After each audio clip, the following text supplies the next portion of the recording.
Hello guys, Sunday special mutton. So আজকে একটু late হয়ে গেল ভিডিওটা পোস্ট করতে।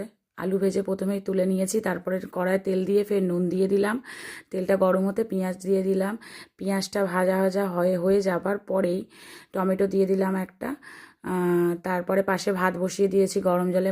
আদা রসুন পেঁয়াজ সমস্ত কিছু একসাথে বেটে নিয়েছি, জিরে গরম মশলা সেই বাটনাটা দিয়ে দিলাম মশলা কষানোর জন্য। এটা কষানো হোক আস্তে আস্তে। ততক্ষণে আমাদের ওদিকে ভাতের জলও গরম হয়ে গেছে, ভাতের চালও দিয়ে দিয়েছি পাশে।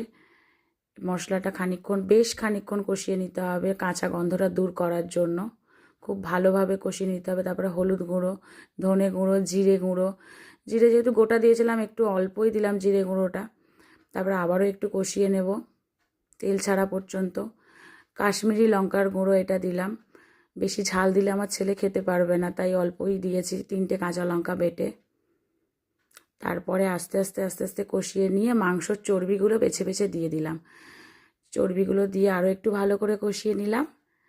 তারপরে আস্তে আস্তে দেখো গাইস তেল ছেড়ে দিয়েছে। এরপরে কাঁচা মাংসটা মশলা কষানো হয়ে গেছে, দিয়ে দিলাম।